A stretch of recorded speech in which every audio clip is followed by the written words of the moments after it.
Ay, yung nanalo pala kanina, yung Metro Gio eh. Para lang magamit kagad yung NetherRealm. Pero mamaya natin pag-usapan lahat ng mga bagay na yan dahil nagsisimula na ang game at number 2. Sa Jungkoy, okay? Yung ginagawa niya. Sa circle?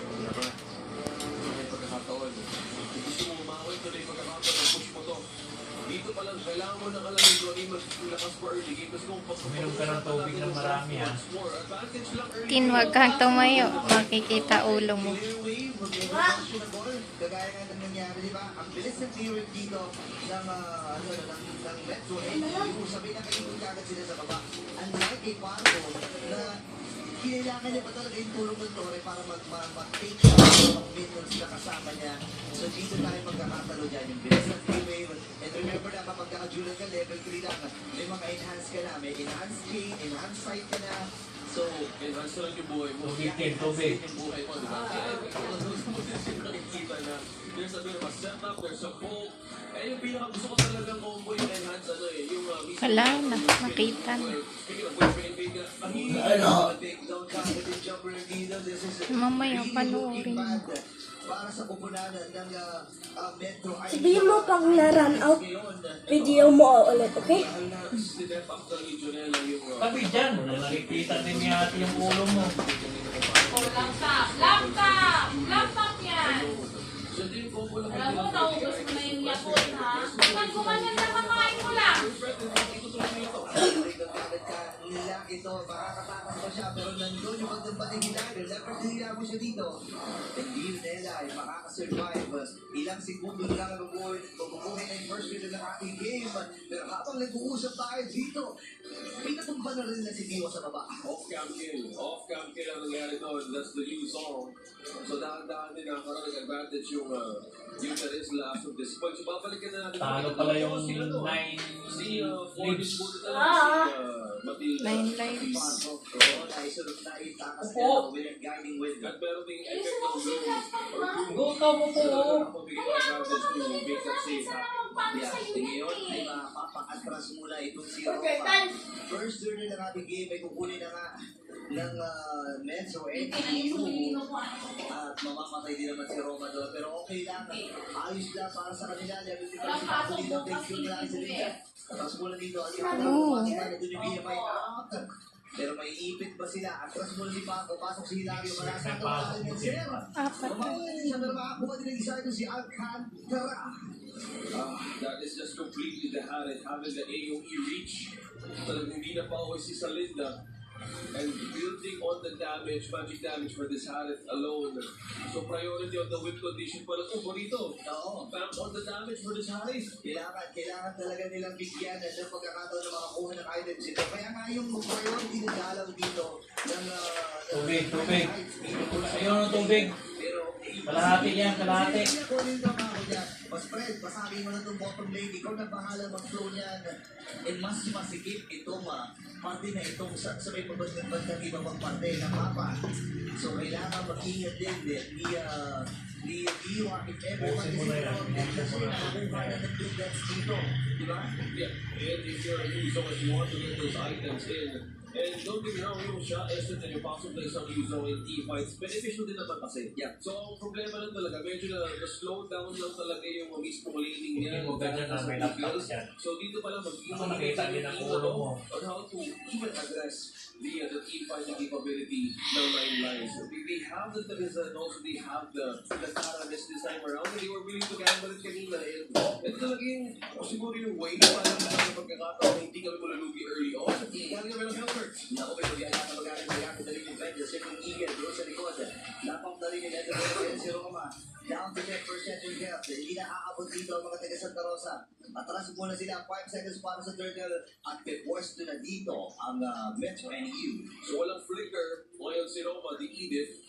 So from this moment on, medyo magiging challenge din kung paano natin ipapapoko yung Earth Shatter and yung Onward. Dahil effective talaga sa mga points. Wow! Securing the steal of that objective! Nadaanan lang doon si Hilario sa may madalikod. May pinagdaanan na natin isang fourth play. Ginuwit from Jacinda. Kabitin. Grammar form also activated from Diwa. Pero aatras na muna sila Hindi naging successful yun, pero nakatambay pa rin si Hilario nakatambay pa rin siya dun sa may taas. Nag-protect din sila ng pagkakataon just in case na pwedeng habulin mo si Janela ay ata po way dito. Si Alcantara mukhang hindi ata makakaiwas. Habang pero with the same Fornes, wala po na pwedeng lumapit. Hindi na rin. Kasama ko dito Nitang si Hilario, malatapakan natin yung nakuhanan sa akin. Kalahating damage nila Cora. Pero kakalma muna sila, balik muna. Pero ang kapansin-pansin dito, 2-level gap. Itong si Fornis, dito kay Dionela.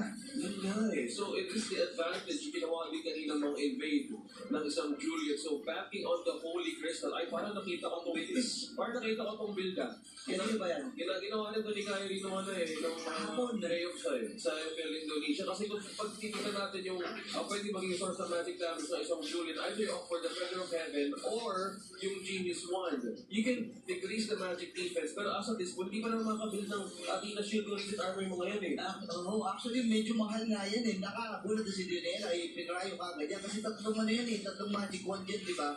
And mas pinamahal. So ngayon, si Dionela, bukas doon sa may bandang gita, paano na pagligan din kagad. Yung magandang idea na para sa populaan ng Metro NEU. Matagay para sa gita, mag-report, nagamit na sila doon. Check mo yung upuan mo. Wala na siya ako sa buhay. Parang 3 beses na ako nasasalita. Ay, sumuyo ako, auntie. Habang narito rin, 2 beses na. kukuha ng isa, mamamatay si Nakora. Pero mabilis din lamang siya mabubuhay para makaabot doon sa pinakahuling girl na laban ito. Ang objective na yung magiging agawan as of this moment dahil depending on the momentum. Rated armor na rin present for this meeting. So dahan-dahan. Huwag mo takpan yung camera. Nagbabantay din as Kamay mo. possible. Siguro ganito nila. Mukhang may di pa na mangyari ko ito. Tulong-tulungan na Sharon Force nakakuha Okay na. Wala doon sa enhanced chain. And this time, Dionela mamamatay. Napiga at napisa ng bigla mula kay Fornes. Oh my gosh. At that moment, he was willing to risk it all. He had all of the objectives. Chonela, getting away, meron din clear na gagawin sa taas. Clearly, this is 2 wins for this team already. Yung takedown ng takedown si Hilario, same with the turret. So mas masigit na mapa ngayon. Lalo't wala na yung lead ng Torre. And it opens up yung purple and orange dito ni Fornes.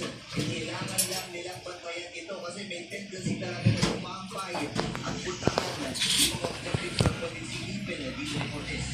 Kung sisilipin ang kailangan nila din mismo sa laban na to dahil because of the pwede nakikita ko dalawang brave smites dito kay Roma and kay Cartagena. Dito ba natin nakikita na despite the damage, pwede lang mag-afford this helmet and as well as for the final and the alley. Pero tas mas nakakapon na kasi sa mga labas ng laban. Pero ang nakakatakot kasi dito, itong hari dito siya wala pang death. So ito yung magiging saving grace if ever ng 9 lives sa kanilang panig. Fornes Pato. Black Shadow pa rin nagamit sa may delivery ng response. Tayo man sila na ito may ibig silang mahina at siya ata ang mauuna. Pero sa ako, nakikita nung Netherhelm. Pasok din si Fornes, makamatay siya at mamamalam. Si DY nandun na rin sa may delivery code. Habang may ibig din si Hilario. Sino mo ba, anak? Bakit po? Para sa Okay, this is too long. Bye-bye.